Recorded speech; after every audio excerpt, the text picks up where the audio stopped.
Hey, what's going on, everyone? This is Mitch. Good Monday morning to you all. Hope you guys are doing well out there and having a great start to your work week. Got you a huge update on the tropics this morning. A very changing situation, guys. We have Hurricane Ian, which is a 75 mile per hour storm per the 5 a.m. update. So I want to throw this out there right in the beginning of the video. This is a changing situation, not necessarily where it's going to go, but what Ian is doing right now. It's undergoing something we call rapid intensification, RI for short. So by the time a lot of you folks watch this, maybe even just later this morning, early this afternoon, Ian could potentially be a 9,500 mile per hour hurricane. Rapid intensification occurring, that means it's strengthening very quickly. So I want to throw that out there. I want to throw that out there right now. Ian is a changing storm and getting much more healthy very quickly. So by the time I get to you this evening, this could be, a borderline major hurricane. You just don't know. These things can happen very quickly when they're in prime conditions. So what we're going to do, we're going to talk about what Ian looks like right now as of, around 7 a.m. Eastern time. Give you the latest information on what it's forecast to do as far as strength and where it could potentially go. We're going to go over the latest model information, talk about potential impacts, not just for Florida, but for the rest of the Southeast. And that's about it. We're going to talk at the very end, talk about what could potentially happen today for most of the U.S., but not a very active weather day.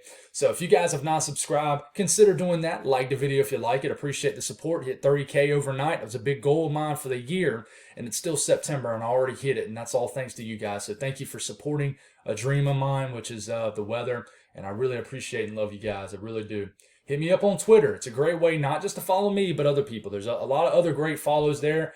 They break it down every hour. I try to do so too, even though it's hard working a full-time job outside this YouTube. But I try to keep you guys updated. It's a great way to stay up to date. Follow me on YouTube, Facebook also. If you guys got anything that I can pray about, pray over, please put it in the comments below so I can pray over it and so others can do so too. So latest update, and this is 2 a.m. actually as far as the millibars. A 983 millibar low pressure storm. I suspect this is probably sub 980 at this point. So right now, the latest 5 a.m. update, it's a 75 mile per hour storm. But I'm telling you guys, at the 8 a.m. update, which is going to come out probably like 15 minutes after I drop this video, it's likely going to be probably an 80 to 85 mile per hour storm. It might not, but I think this is going to go from a Category 1 hurricane to a Category 2 hurricane very, very quickly. But you still got hurricane warnings up. Hope you folks in the Cayman Islands are doing well this morning. I know you guys are at least getting hit by the outer bands, but definitely voice in the comments what y'all are seeing out there. Major hurricane now expected again. That means it's expected to be a major Category 3 hurricane, and it's going to slam Western Cuba. Hurricane warnings up. Forecast to remain a major hurricane all the way to 2 a.m. Thursday, right off the coast of Tampa Bay. And then it's going to weaken pretty quickly as it's expected to make landfall maybe somewhere in the Big Bend areas of Florida north of Tampa. A little bit closer look at this. And there is hurricane watches up now for Tampa. Clearwater, tropical storm watches up well south of Tampa into the Cape Coral areas. But you guys are going to get hit by those outer bands. But here he goes. 130 mile per hour storm by 2 p.m. Tuesday. 140 mile per hour storm by 2 a.m. Wednesday. So now it's back to being forecast to become a Category 4 hurricane. Yesterday, it kind of went down, back up there. 2 p.m. Wednesday, 130 mile per hour storm. 2 a.m. Thursday, right off the coast of Tampa. And I know you're thinking, well, this isn't going to move into Tampa. And I mention this a lot. Listen, the east side of the storm is the worst side of the storm. This is the east side of the path. So the entire state of Florida is going to get thrashed by these outer bands on the eastern side of the storm. And that is where your tornado threat is. That's normally when where your heaviest rain is. And that's why you got tropical storm watches all the way down here, even though the center of the storm isn't going to probably even come close to you guys. But these outer bands are going to have tropical storm, hurricane force winds in them.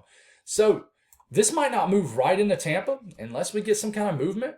But I'm telling you, Clearwater, Petersburg, I've been in this area. I went down this area last year when I chased, I think, Elsa. Didn't end up doing much at all. But you guys need to be prepared. There's going to be some storm surge in this area for sure. So, but forecast as of now to make landfall north of this area. So we're definitely watching this as far as the wind field. What could it look like?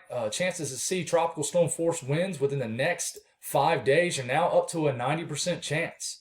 An 80 to 90% chance along the immediate anywhere from the Big Bend areas to Cape Coral, there is, anywhere from a 70 to a 90% chance to see tropical storm force winds. That is 39 miles per hour or higher. So this is getting real, guys. It's getting real. So what does Ian look like right now? It's taking that dreaded shrimp-like look. I mean, that's what it literally looks like right now in the Western Caribbean. We've been talking about this for what seems like weeks, but it's really just been days, that it was going to undergo rapid intensification once it got into the Western Caribbean. And that is what it's doing.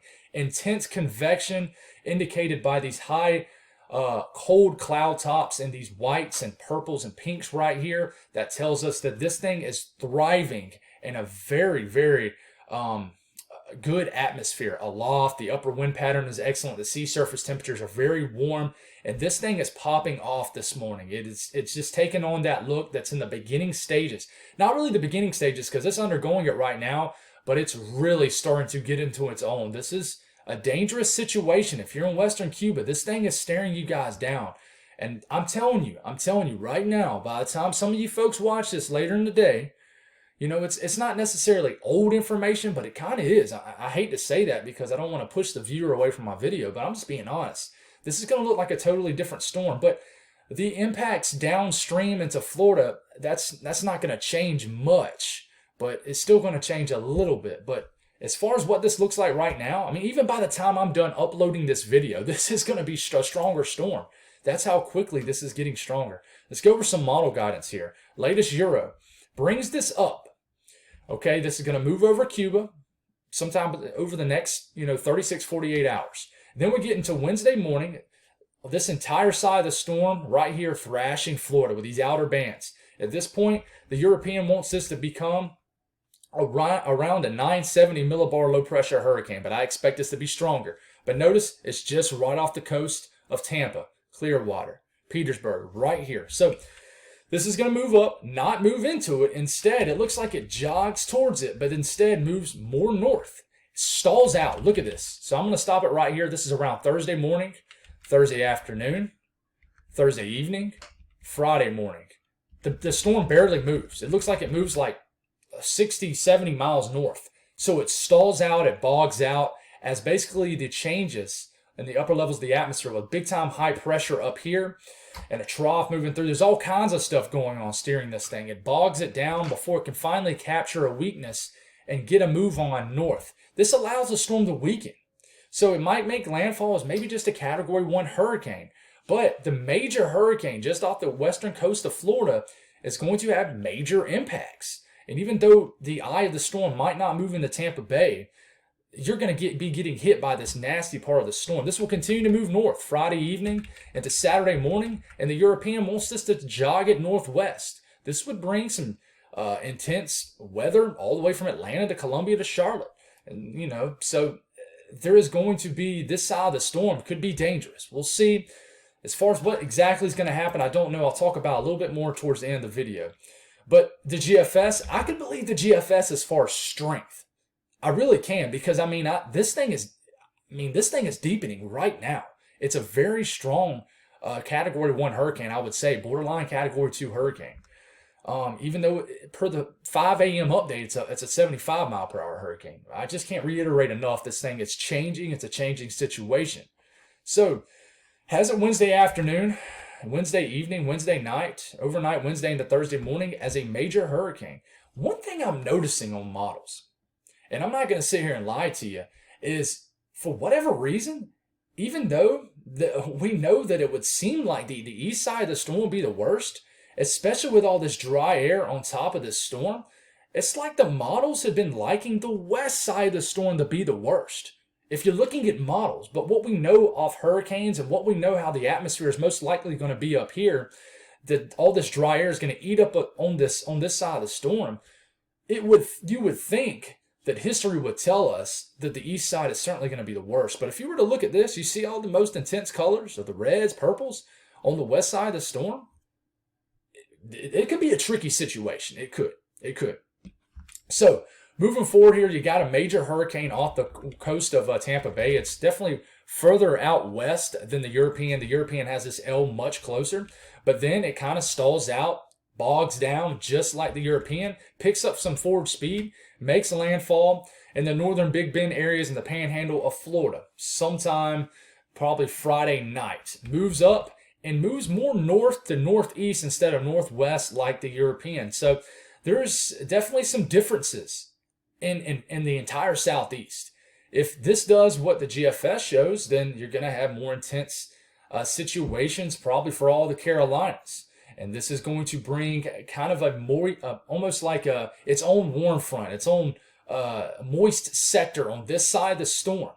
Moist sector is going to cause basically an environment that's probably there for severe weather, probably a tornado threat. It's going to bring its own what we call low-level jet. It's something we need to watch. So the latest super ensembles, this is what it shows. All these little squiggly lines right here, those are all the ensemble members. This blue line, that is the UK Met. This red line, that is the European and what path it takes. The GFS, this is the path and what it takes. Let's make sure this isn't old information.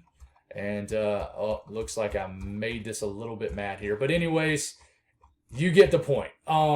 It's going to hit somewhere probably between the Big Bend areas of Florida and just north of Tampa Bay as far as the actual center of the storm. Let's take a look at the H-Wharf model. It's a short-range hurricane model. Makes landfall sometime overnight into tomorrow morning in western Cuba as a potential major hurricane. Continues to go. And look what the H-Wharf model does. I just mentioned about the west-east side of the storm, but it's bringing these nasty outer bands into Tampa Bay, the Cape Coral, the entire southwest coastline of Florida. These outer bands are going to have a tornado threat with them, strong winds, and even though the center of the storm is way out here, this is going to be some nasty weather right here. And this is just one model. This continues. This is well off the coast of Tampa Bay. But you notice, in the Gulf, the west side of the eye wall is more intense than the east side. The GFS shows this also. So this would be good, especially if this tracks really close to Tampa. You don't want Tampa to get just thrashed with the eye wall. But I can tell you on the H-Wharf model, I don't know if the dry air just isn't getting wrapped into the storm quite yet. Not afraid to admit that I don't know. But I can tell you that if we actually we can look at this. We can look at this right here. Yes, no dry air getting wrapped into this part of the storm. It looks like the dry air gets wrapped in as soon as we get into around Wednesday night into Thursday morning. Dry air gets wrapped into the storm, and you see all this brown. That's why it rapidly weakens, potentially. But, you know, it's going to be tough. But here you go. You're going to have still an intact hurricane probably by the time it gets into the northern Big Bend areas of Florida. As far as potential wind gusts, what could this look like? If the European is correct, it would put an eye wall, not necessarily the center, but the eye wall thrashing up against in and around the Tampa Bay area Wednesday afternoon into evening into overnight. This would grind the coastline. The eye wall would with probably 60 to 70, 80, 90 mile per hour wind gusts and continue to crawl up the northern coastline of Florida. So you don't want this. This will bring some gusty winds all the way through Georgia and South Carolina. We'll talk more about that on the night. As far as rainfall, you're going to expect anywhere from 10 to 15 inches of rain moving into areas of the western coastline of Florida, especially the northern up into the Big Bend areas and Tampa points north. Over a foot of rain is possible. That is pretty typical with tropical systems. A lot of rain into the southeast, all the way up into southeast areas of Virginia throughout the next 7 days as possible. One thing I want to mention, you look at this dry air into the southeast, a lot of dry air as we're looking at this Thursday morning. A lot of moist air down here due to a tropical system.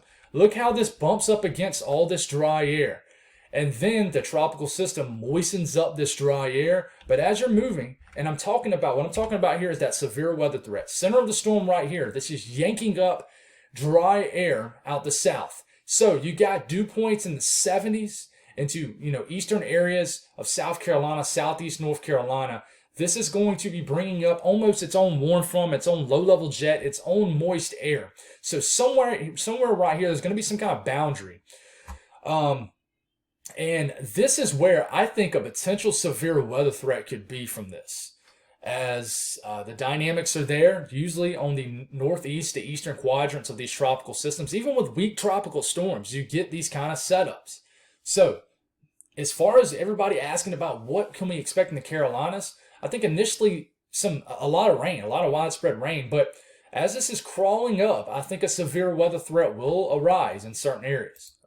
So, as far as talking on that low-level jet, this moves in, hurricane moves in, and here it is. It's not much. You got a 40 to almost 50 knot low-level jet, but mix in these dew points and just a ton of kinematics, wind energy. This is certainly going to be something we need to watch out for in this area. But it all depends on where this actual low pressure goes, and we don't know that yet. But sea surface temperatures, 30, 31 degrees Celsius. It's well into the mid to upper 80s, even warmer into areas of the Florida Straits, into the southeastern Gulf of Mexico. This is a thriving environment as far as really anything for rapid intensification. So as far as what's going to happen today, guys, pretty quiet day. You're going to have like a little low pressure that's going to swing in rain all the way from the UP of Michigan through all the rest of the state of Michigan. And then maybe some showers and storms from Erie to Buffalo to interior areas of New York State, all the way to basically the interior areas, all of interior areas of Northeast. Could see some showers and storms today. Cool day due to this, but no severe weather expected. You just don't have the thermodynamics there. Very cool temperatures. And then down here in Florida, you're already getting a moist feed all the way into areas of southern Florida. So already seeing an influx of moisture into southern Florida today. So here it comes. Here it comes, Florida. Temperatures today, very warm, where the cold front has not made it. But a story that a lot of people are not talking about is a powerful cold front moving through the entire eastern U.S. as I speak right now. This is going to reinforce something that I love, which is that dry air. And this is going to try to combat Hurricane Ian as it makes landfall. It's going to try to help us. It really is. So we'll see how that works out. Dry air moving into the southeast right now, into the eastern U.S. And as you can tell, temperatures only into the 40s and 50s up here in Wisconsin, Michigan, northern areas of Minnesota. Just a very fall-like atmosphere up here. You're starting to get closer to October. You guys are really starting to cool down up here. And just a beautiful fall-like day in the Ohio Valley and Mid-South. Temperatures only in the 60s and 70s for highs. So, but if you're a big fall fan, one last warm day today across the eastern U.S. And then I think the rest of the week, guys, is going to be like fall. It really is.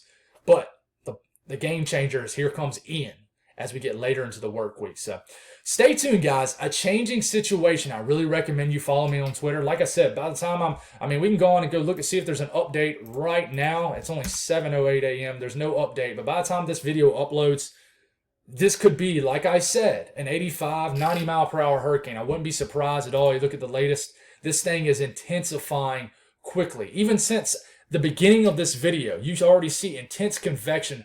And it looks like it's trying to get a center of circulation. There already is, but almost it's trying to develop an eye wall. It really is, guys. So thank y'all for tuning in. Stay safe. Get ready, because this is coming.